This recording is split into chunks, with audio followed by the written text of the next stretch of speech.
안철수 의원이 민주당을 탈당한 이후 야당은 큰 변화를 보이고 있습니다. 문재인 대표가 사퇴를 하고 김종인 체제가 들어섰습니다.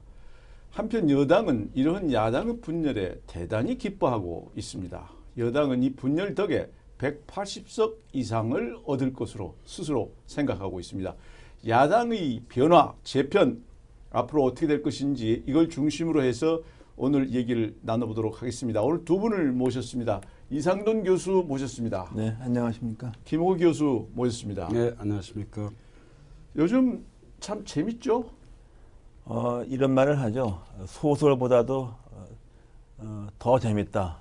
이렇게 재밌는 소설도 없다. 그런 말까지 합니다. 네. 근데 재밌다는 것이 정말 재밌다는 게 아니라 그야말로 이거 끝에까지 가도 이렇게 끝에까지 갈 수 있느냐 그런 뜻의 재밌다는 거죠. 최근 우리나라 정치는 마치 우리가 오래전에 읽었던 삼국지를 보는 듯합니다. 네. 예, 소위 우리 위나라 오나라 총나라라고 그러죠. 예, 뭐 세국이 정립을 하느냐 안 하느냐 정말 좀 드라마틱한 것 같습니다. 그래서 정치에 관심을 갖고 계신 분들의 정말 시선을 이게 띄지 못하게 하는 것 같습니다. 네. 그래서 우리나라가 재밌다. 뭐 이렇게 생각하는 사람도 있는데 이게 막 건설적인 재미가 아니라 참 국민의 입장에서는 쓴웃음이 나오는 그런 재미이기 때문에 문제인데 우선 지금 민주당이 이제 소위 전에 새정치연합인가요? 민주연합인가요? 네, 새정치 그게 이제 민주연합입니다. 안철수 의원이 나온 이후로 여러 가지 변화가 있지 않습니까? 여기서 김종인 이제 체제라는 게 들어갔다 그렇게 얘기를 하고 있는데 그러면 소위 과거의 친노는 어떻게 되느냐? 뭐 이런 관심 이렇게 많은데요. 우리 이상돈 교수 말씀해 주시죠. 네, 김종인 위원장이 이제 취임 일성이 뭐 더 이상 친노 패권은 없다. 그리고 자신이 친노를 해결하겠다. 친노 패권 문제를 해결하겠다. 이렇게 공언을 하셨죠. 네. 그러나 이제 선대위원회 구성을 보니까 그것은 이른바 비노와 친노가 좀 균형을 이룬 게 아니냐 이런 시각이 좀 많습니다. 그래서 과연 김종인 위원장이 친노 패권주의를 종식을 하고 새로운 그 더불어민주당을 만드느냐 또는 결국에는 주류가 약간의 변화해서 진화해서 김종인 위원장이 그 진화된 친노 집단과 같이 가느냐 말하자면 좀 타협을 해서 가느냐 뭐 이런 것이 이제 관전 포인트 같습니다. 네, 그거 어떻게 생각하십니까? 그러니까 뭐 제가 보기에는 더불어민주당에는 4개의 세력 정도가 있는 것 같아요. 조금 전에 우리 이상돈 교수님 말씀하셨던 그러니까 이제 문재인 의원을 따르는 친노 그룹이 있고요. 그 다음에 과거 이제 민주화 이 세력 그 출신의 이제 중진 의원 그룹이 있고요. 물론 이제 좀 중복되는 부분들도 있습니다. 그리고 또 한 그룹은 우리가 흔히 요즘 이제 586 이 의원이라고 얘기하는데 80년대 학생운동권 출신 의원들이 있고 그리고 이제 마지막이 호남의 지역구를 둔 이제 그런 이제 이 호남 세력 이렇게 4그룹이 있는 것 같고 이제 이 4그룹이 사실 당을 계속 주도해 왔다고 볼 수 있겠죠. 근데 제가 보기엔 이렇습니다. 그러니까 아마 이제 지금 선거가 바로 이제 뭐 70일 정도밖에 남지 않았기 때문에 이 4 세력들이 적절한 균형을 이루면서 저는 선거를 치르게 될 것 같은데요. 문제는 이제 선거 결과일 것 같아요. 예, 선거 결과에 따라서 어떤 세력들은 뭐 계속 여의도에 남아 있을 수 있고 어떤 세력들은 여의도를 좀 떠나게 되지 않을까 뭐 이런 좀 예상을 좀 해봅니다. 선거에서 살아 돌아오는 건 두 번째 문제고 일단은 이제 공천 과정을 통해서 어느 정도 구성원이 바뀌느냐 말하자면 유권자한테 확 달라진 더불어민주당 당명뿐 아니라 바뀌어진 제1야당의 모습을 보이느냐 그게 이제 관전 포인트죠. 거기에 대해서는 말씀드린 바와 같이 낙관론도 있겠지만은 또 한편에서는 이제 회의적인 시각도 많은 것 같습니다. 그러니까 지금 이 과거 문재인 대표가 이끌었던 그 더민주당 이게 확 바뀌어야 된다는 생각을 가지고 김종인 비대위원장이 들어가시잖아요. 네, 그렇습니다. 그런데 지금 생각은 그럴지 안 그럴지 두고 봐야 되겠다 이런 말씀인데 그건 공천 과정에서 나타날 거다 그런 말씀이신가요? 일단은 공천 과정에서 나타나겠죠. 그래서 대충 우리가 추측할 수 있는 것은 그래도 좀 의원을 갖다 많이 한 분들이 계시죠. 소위 이제 지역구에서 피로감이 있는 의원들 같은 경우에 좀 물러나지 않겠느냐. 그리고 또 그간에 조금 무리를 일으켰던 의원들이 좀 자연스럽게 도태되지 않겠느냐. 그리고 무엇보다도 거기서는 현역 의원 평가를 갖다가 만들었지 않습니까? 현역 의원 평가 룰은 전혀 없던 겁니다. 2012년에 새누리당에서 했던 것은 여론조사에만 의존했던 것인데, 그래서 여론조사 외에도 의원 간의 다면 평가, 여러 가지 뭐 입법 활동이랄까 지역구 활동 등은 개수화해서 주로 의원이 아는 사람들이 다 평가를 한 것이죠. 그래서 김정인 위원장도 그대로 받아들여서 이행한다 그랬어요. 말하자면 비대위원장 또는 뭐 선대위원장이라도 그 점수에 대해서는 재량이 없는 거죠. 그렇기 때문에 사실은 좀 예측하기 어렵다고 보겠습니다. 네. 어떻게 생각하세요? 뭐 저도 비슷한 생각입니다. 네. 그러니까 총선에서는 공천이 사실 절반입니다. 그래서 더불어민주당이 얼마나 이제 새로운 인물들을 그 공천하느냐가 어떤 선거의 승패에 뭐 결정적인 영향을 미칠 거라고 생각을 하고 있고요. 일단은 김종인 그 비대위원 체제를 출범시킴으로써 뭐 정치적인 어떤 그런 반전은 좀 모색한 것 같아요. 예. 그 조금 전에 우리 이상돈 교수님 말씀하셨던 것처럼 이제 기존 그 국회의원 중에 어떤 분들이 탈락을 하고 또 이제 새로 공천 심사위원회가 구성이 될 겁니다. 이 공천 심사위원회에서 어떤 공천의 결과를 국민들에게 이제 펼쳐 보일지가 관건일 것 같습니다. 지금 이 일각에서는 이제 뭐 중진 의원의 퇴진 문제라든지 아니면 이 486 혹은 586 의원들의 교체 문제가 뭐 이제 일각에서는 제기되기도 하는데요.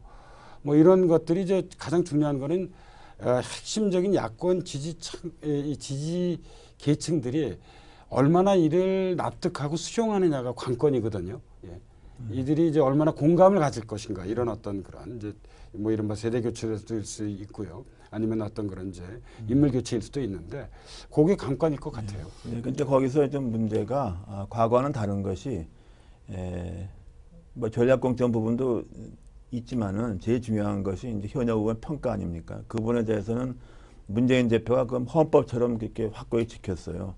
그 이른바 호남 의원들, 비주류 의원들이 탈당에까지 이르게 된 원인 중 굉장히 중요한 부분이 그 부분입니다. 그거 신뢰하지 못하겠다는 것이죠. 그리고 거기에 대해서는 아마 김정인 위원장도 어떻게 할 수 없을 거예요. 그럼 어떻게 예측하느냐? 말하자면은 문재인 대표 중심의 어떤 정당으로 탈바꿈하는 게 아니냐 하는 그렇게 관측하는 사람들이 많이 있습니다. 그러니까 그 심사위원회는 문재인 대표가 구성해 놓고 나갔잖아요.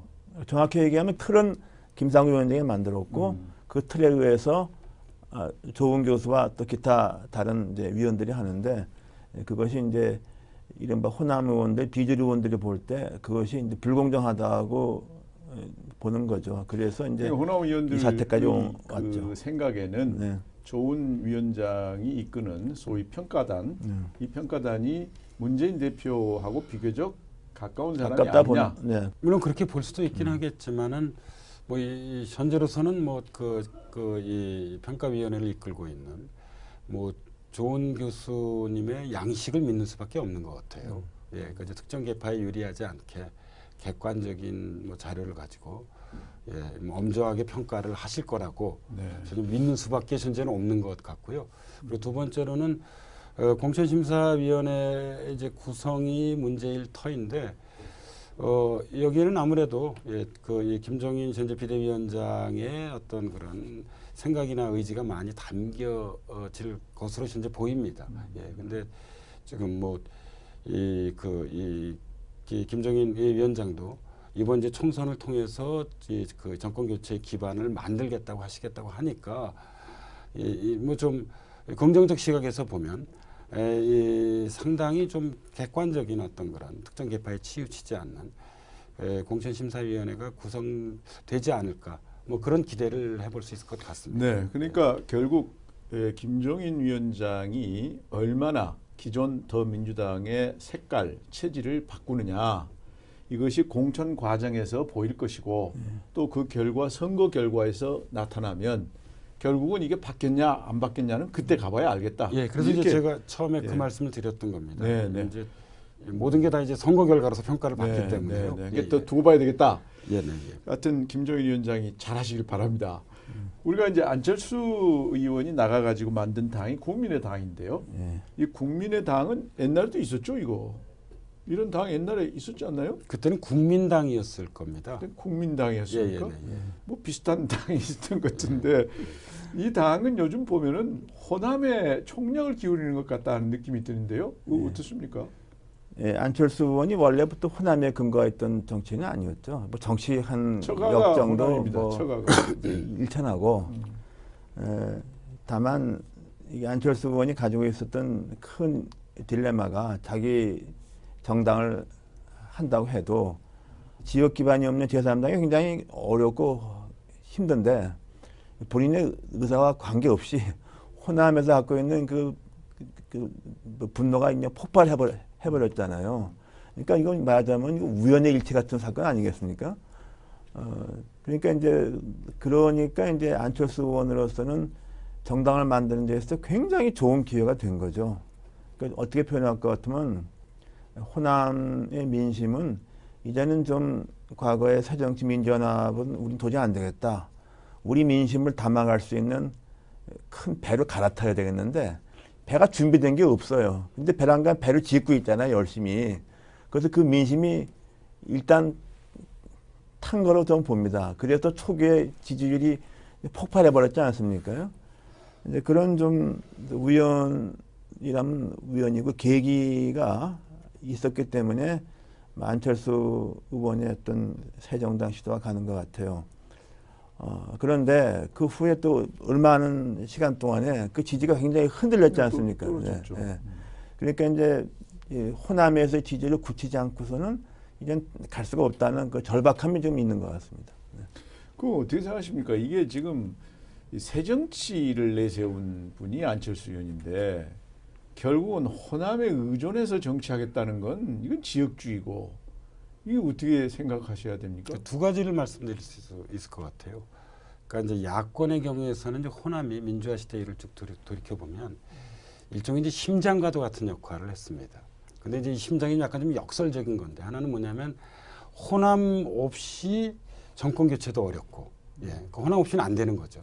또 다른 하나는 또 호남을 동시에 또 넘어서야 되는 거죠. 왜냐면 전국적 지지를 받아야 되니까요. 이제 이 점에 있어서 이게 이제 야권에게 이제 호남이 이제 심장 같은 역할을 이제 뭐 하지만 이 심장에는 좀 역시 한계가 있는 심장인 거죠. 이제 안철수 의원 같은 경우는 이렇게 볼 수 있을 것 같아요. 이제 이게 여론조사에는 좀 잘 반영되지 않는 것이긴 하지만 이 호남 민심이 야권 세력에게 중요한 의미를 갖는 거는 전 이런 이유에 있다고 봅니다. 그러니까 호남이 전체 국회의원 의석수에서 차지하는 비중은 한 그 30석 채 안 되기 때문에 10분의 1밖에 안 되지만 뭐 전체 유권자도 채 10%가 안 됩니다. 근데 문제는 뭐냐면 호남에 지금 거주하고 계신 분들하고 이 수도권에서 이제 호남 출신 분들하고 상당히 의사소통이 여전히 긴밀하게 이루어져요. 그래서 이게 30석만의 의미를 갖고 있는 것은 아닌 것 같아요. 그러니까 이제 뭐 이렇게 뭐 전화라든지 아니면 뭐 명절날들 이렇게 만나서 이 그 호남 민심이 이제 형성되는 거죠. 그래서 이제 광주에서 민심이 먼저 형성이 되면 만들어지게 되면 이게 이제 전라남북도 전체로 퍼지고 이게 한 뭐 2주나 한 달 뒤면은 수도권에 상륙하게 되거든요. 그리고 이제 이게 일정하게 선거에 영향을 미쳤습니다. 왜냐하면 당장 서울만 하더라도 예를 들자면 저기 이 동북 지역이라든지 저 남서 지역 같은 경우는 사실 호남 민심의 영향이 어떤 그런 의원들의 당락에 중요한 영향을 미쳤거든요. 이제 이렇게 되다 보니까 뭐 안철수 의원이든 아니면 이제 뭐 그만두셨으니까 전 대표라는 표현을 써야 될 것 같은데 문재인 전 대표든 그 광주를 포함한 호남 민심에 그렇게 공을 들이시는 것 같아요. 그러니까 이 새정치라는 말이 뭐 애매하긴 하지만 지역주의로부터는 좀 자유롭고 어떤 정책 비전 이런 걸 가지고 이 국민들에게 호소하는 그런 기대를 좀 했었는데 지금 현재 보면은 이승만 전 대통령이 국부냐 아니냐, 김종인 위원장이 국보위에 들어가는데 이게 호남 사람들한테 이건 아니지 않느냐, 뭐 이런 거 가지고 지금 시끄럽거든요. 정책 논쟁은 없어요, 아직까지는. 이거 어떻게 생각하세요? 근데 그 논쟁이 그 두 분한테서 나온다는 것이 참 우리가 예상하지도 못했던 거고, 저는 참 굉장히 불필요한 거라고 봅니다. 그래서 두 야당이 스스로 상처를 내고 있다고 봅니다. 예. 아마도 한상준 교수는 이른바 제3당이라는 소위 말해서 진보도 아니고 보수도 아닌, 또는 진보와 보수를 아우른다는 그런 걸 너무 강박관념만 갖지 않나 싶어요.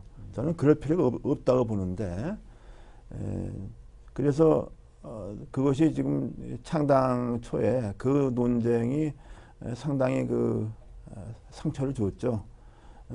그리고 이제 또 김종인 위원장이죠. 취임부터는 또 이제 어차피 그분이 특히 야권의 정치적인 리더십에 나오게 되면 그 문제는 한번 걸러가지 않을 수 없는 거죠. 하지만 그것이 같은 야권에서 이렇게 된다는 것은 좀 예상을 못했죠. 국보위 논란 말씀이시죠? 네, 그렇습니다. 네. 지금 이렇게 이승만 국보위 뭐 이거 이 논쟁 어떻게 보십니까? 한상진 그 서울대 명예교수가 이승만 이 국부에 관한 발언을 한 배경에는 일종의 이제 보수층에 대한 어떤 그런 공략이라고 해야 될까요? 예, 보수층을 좀 이 국민의당으로 끌어안으려고 하는 좀 전략적 사고가 있었던 것 같아요. 근데 문제는 뭐냐면 현재 국민의당의 핵심 지지계층은 중도층이잖아요. 예. 근데 이제 중도층에게 이승만 국부로는 좀 여전히 제가 보기엔 좀 수용하기에는 좀 나름대로 한계가 있는 거죠. 그래서 유권자들의 마음에 혼란을 주거나 뭐 경우에 따라서는 좀 약간 상처를 준 부분도 있습니다. 예, 그리고 김정인 위원장을 영입한 거는 제가 보기엔 더불어민주당이 이 중도층을 공략해 보겠다는, 예, 일종의 이제 중도층 끌어안기라고 하는 이제 더불어민주당의 나름대로 어떤 그런 정치적 이 고려가 있었던 것 같은데요. 예, 뭐 김정인 위원장 이제 국보에 참여가 논란이 되었었죠. 근데 이제 뭐 얼마 전에 우리 김정인 위원장께서 이제 그걸 사과를 하셨죠. 예, 국보에 참여하는 거에 대해서는요. 그래서 일단락이 된 셈인데 제가 보기엔 이런 것 같습니다. 그 뭐 한상진 위원장님도 그렇고 김정인 위원장님도 그렇고 이게 이 정당이라고 하는 이 정치적 조직에게 역사인식은 매우 중요하면서도 예민한 저기 문제인 것 같습니다. 따라서 좀 저는 우리가 조심스럽게 발언하고 대단히 좀 섬세하게 이렇게 좀 접근했었어야 되는데 좀 그렇지 못한 것 같아요. 그래서 결과적으로는 핵심 지지계층의 약간의 좀 마음의 상처를 예, 안겨주게 그런 걸 보면 이제 그런 생각이 드는데 이게 이제 결국은 우리가 바람직한 거는 정책 가지고 이렇게 다투면 좋겠는데 무슨 이승만 국부론 국보위 전력 가지고 싸움을 하니까 이게 참 여당 입장에서는 참 좋은 것 같고 결국 이제 지역은 대구, 경북, 뭐 경남 이거는 여당 세고 호남은 야당 세고 충청도는 잘 모르겠고요. 결국 수도권이 핵심 아니에요? 그렇죠. 근데 이렇게 이제 여당 하나, 야당 분열 이렇게 되면 수도권이 어떻게 될지 모르겠는데 수도권 선거 앞으로 어떻게 보십니까? 안철수 의원은 선거연대는 없다. 몇 번씩 단호하게 얘기를 했어요. 그래서 이걸 볼 때 안철수 의원이 그야말로 초선 정치 감각이 너무 없기 때문에 이 비현실적인 것을 계속 고집하는 게 아니냐 이렇게 볼 수도 있겠고, 그렇다면 그것은 선거 가서는 좀 어떻게 선거연대 같은 거 말기에 가서 할 수 있는 가능성도 있다고 보죠. 또는 혹시 이것이 안철수 의원이 우리가 보통 생각하는 걸 뛰어넘은 어떤 무슨 발상이 있는 게 아닌가, 생각이 있는 게 아닌가. 저는 그렇다 보면은 선거연대 끝에 가서 없다고 봅니다. 이 수도권 이 경우는 그러니까 이제 전날을 앞둔 현재의 어떤 요 시점까지는 새누리당에게 저는 유리하다고 봅니다. 왜냐하면 이게 야권이 후보 연합하기도 현재 어렵고요. 예. 이제 이 더불어민주당은 더불어민주당대로 후보를 내고 국민의당은 국민의당대로 후보를 내게 되면 그러면 새누리당 후보는 당연히 있겠죠. 근데 전체적으로 야권 내로의 정권 교체가 50%가 넘는다 하더라도 표가 분산될 것이기 때문에 수도권 같은 경우는 적은 데는 몇백 표 차이로 그리고 차이가 크다 하더라도 보통은 몇천 표 차이로 이게 이 승패가 엇갈리게 되거든요. 예. 그러니까 새누리당에게 상당히 현재 유리한 상황입니다. 예. 그래서 그러니까 이게 참 그 우리로서는 참 수수께끼이기도 하고 현재 이 경제 흐름이라든가 또는 기성 정치권에 대한 불신 그리고 새누리당 그 의원들의 소위 뭐 진박 그 뭐 무슨 뭐 멀박 무슨 이런 뭐 들어가는 논쟁 이런 거 보면은 여당이 그렇게 인기가 별로 없다 이렇게 느껴지는데 야당이 이렇게 분열이 되고 아까 50%가 야권으로 희망한다 하지만 당을 집어넣으면 구체적으로 새누리당 더 민주당 국민의당 당을 집어넣으면 새누리당이 훨씬 높아요. 그러니까 결국은 민주당이든 국민의당이든 분열 문제도 있고 이 당들한테는 나라를 못 맡기겠다 하는 게 있거든요. 그러면 결국은 이제 수도권 여기서는 야당이 대단히 불리하다. 그렇죠. 그렇게 지금 볼 수가 있는 거 아닙니까? 예, 저는 뭐 현재 아무튼 이 설날 전후의 이 판세는 네. 현재까지는 그런 것 같습니다. 그러면 이제 연대 문제인데 지금 안철수 의원은 연대를 안 한다. 네. 그런데 이렇게 뻔히 결과가 보이는데 계속 연대 안 하고 갈까요? 근데 그러니까 단순한 총선에서의 뭐 의석을 몇 개 얻는 것 이상의 더 큰 뭐가 있지 않느냐 하는 것을 짐작인데 우리가 과연 그렇게 생각하는 것이 그냥 오버하는 건지도 모르겠어요. 근데 지금 수도권 선거에서 현재 국민의당에서 수도권의 후보에 얼마나 당선에 근접해가는 후보를 낼 수 있는가 하는 그게 하나 문제고 또 하나는 지금 요새 그 거대 정당 여당이 야당에 가면 본선은 고사원에 이놈의 경선하는 게 너무 힘들잖아요. 근데 이번에 국민의당 같은 경우는 수도권은 경선 없이 웬만하면 본선에 나갈 수 있잖아요. 그 정치 신인한테는 굉장히 좋은 기회입니다. 이렇게 돈 안 들이고 본선에 갈 수 있는 기회가 지금 오랜만에 확 열렸지 않습니까? 그러면 국민의당 지도층이 그 출마를 말릴 수 있겠느냐. 그런 문제가 있어요. 거기서 그러니까 지금 그 어느 야당 한 후보한테 이제 표가 확 쏠려야만 여당은 이길 텐데 그렇죠. 이렇게 되면은 거의 뭐 전패 수준을 가지 않느냐. 그래서 뭐 심지어 서울에는 야권이 5석밖에 안 간다. 경기도도 5석밖에 없다. 뭐 이런 흉흉한 관측까지 있어요. 그러니까 그 부분에 그 대해서 새누리당이 예. 그래서 180석 또는 200석까지도 220석까지, 240까지 얘기 나. 그런 게 나오는데 그렇게 될까요? 저는 그 가능성도 배제하기는 좀 어렵다고 생각하는 게요. 몇 가지 이유를 말씀드리자면 첫 번째는 지금 선거가 70일 뭐내 정도밖에 안 남아 있는데 안철수 의원이 사실상 이제 국민의당의 주인이죠. 야권 연대는 없다고 계속 반복해서 이야기하는데 막판에 가서 전 연대하기는 어려울 것 같아요. 이게 있고 두 번째로는 이게 이 야권 후보들 간의 연대가 이게 지난 몇 년 동안 반복되면서 국민들이 좀 관심도 많이 잃었어요. 과거만큼 동력이 크지 않은 것 같습니다. 예. 그리고 2012년의 경우를 돌아보면 그때는 야권 연대를 했었죠. 당시 야권 연대의 두 주축은 하나는 한명숙 대표가 있었던 이 민주통합당이었고 다른 한 축은 이제 그 당시 통합진보당이었습니다. 예. 근데 이 두 정당은 그래도 나름대로 진보라는 뭐 온건진보든 뭐 강경진보든 가치를 좀 공유하고 있었고요. 그리고 두 번째는 무엇보다도 반새누리라고 하는 어떤 그런 공동전선 구축에 상당히 공감을 하고 있었거든요. 근데 지금 국민의당은 좀 다른 것 같아요. 국민의당에 참여하는 적지 않은 분들은 스스로 진보라기보다는 중도라는 어떤 그런 정치적 가치를 가지고 있고 그래 또 다른 하나는 우리가 꼭 반새누리라는 전선을 구축해야 하느냐라는 거에 대해서 동의하지 않을 분들도 저는 결코 적지 않을 거라 생각을 합니다. 이런 측면에서 보면 연대를 해야 할 필요성이 줄어드는 거죠. 여기에 더해서 이상돈 교수님이 이제 현실 정치적 맥락에서 참 말씀을 잘해 주셨다고 생각을 하는데 일부 후보들은 그렇게 생각하시는 분들도 있거든요.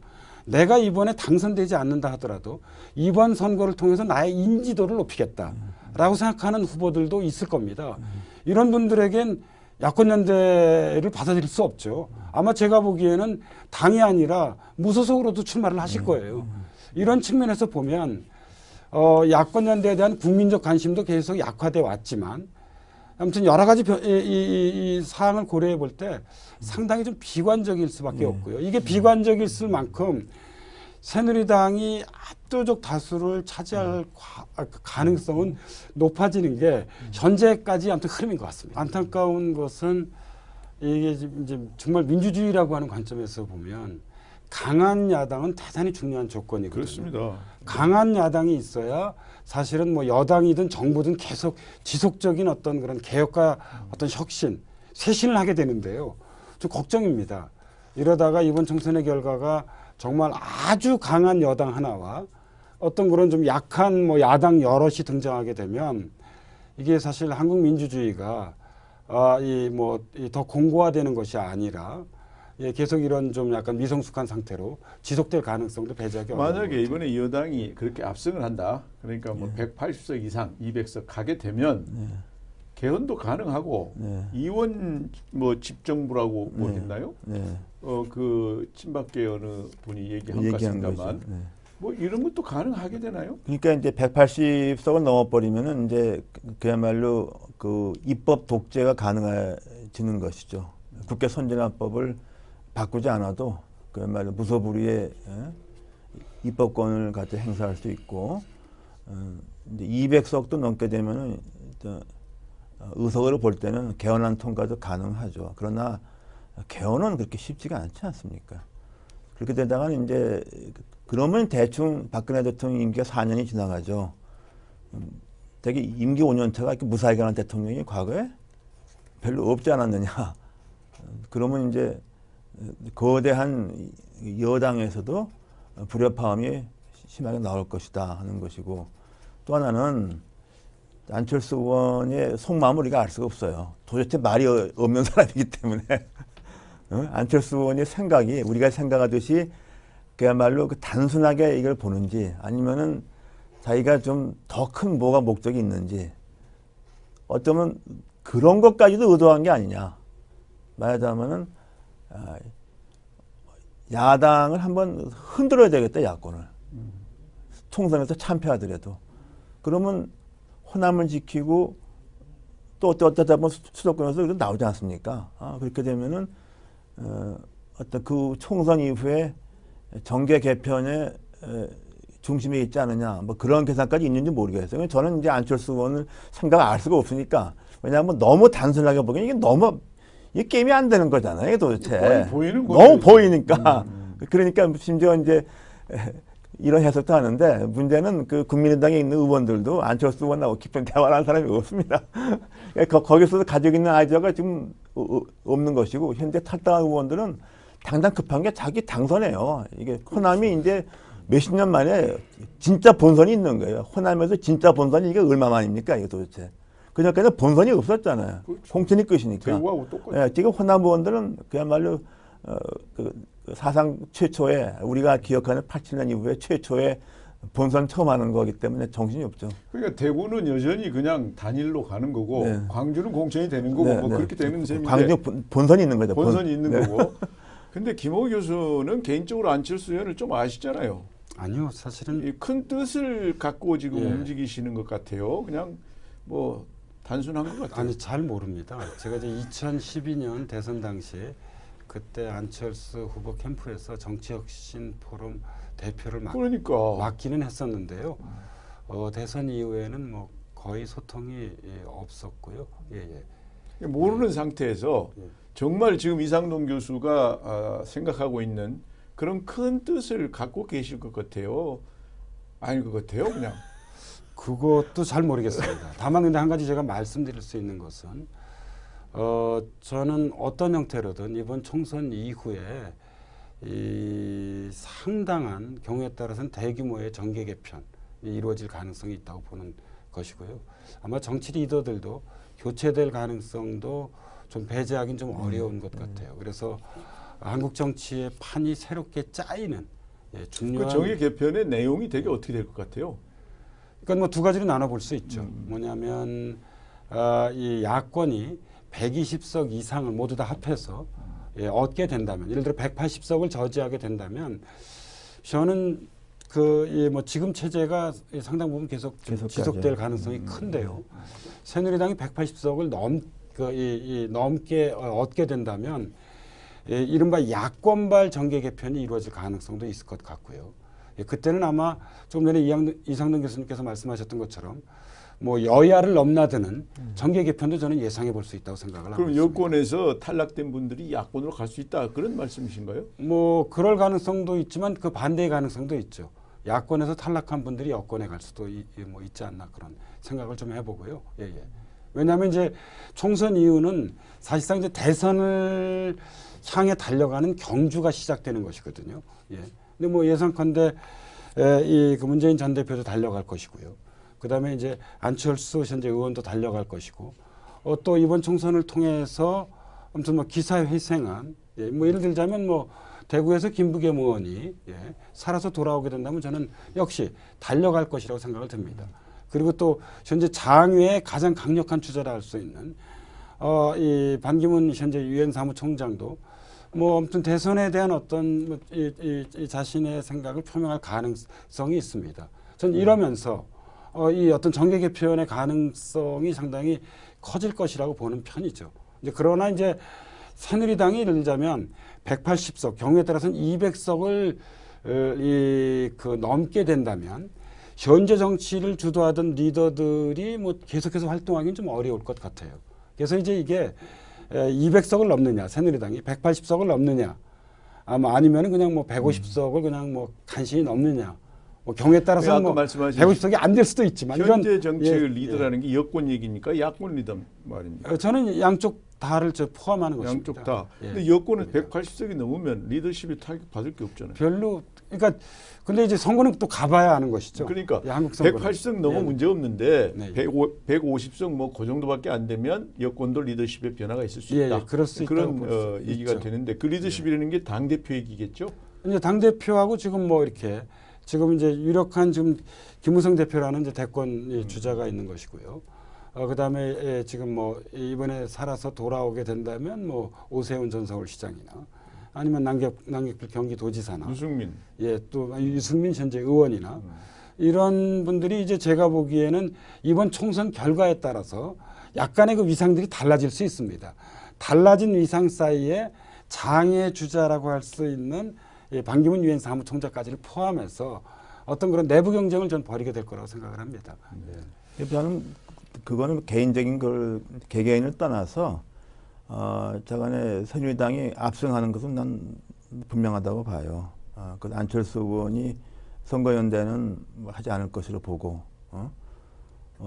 그럴 경우에 결국에는 박근혜 대통령과 그 직계 세력 그리고서 말하자면 거기에 비판적인 세력 간에 갈등이 있을 것이다. 이런 개념으로 개념이 있죠. 쓰면 어떨까 싶어요. 저희 뭐 사회과학 이론에서 쓰는 말 중에 성공의 실패라는 게 있거든요. 예, 그러니까 조금 전에 말씀하셨듯이 선거에서는 승리했지만 그 이 새누리당 내에 존재했던 정치적 긴장이 갈등 형태로 나타날 수도 있고요.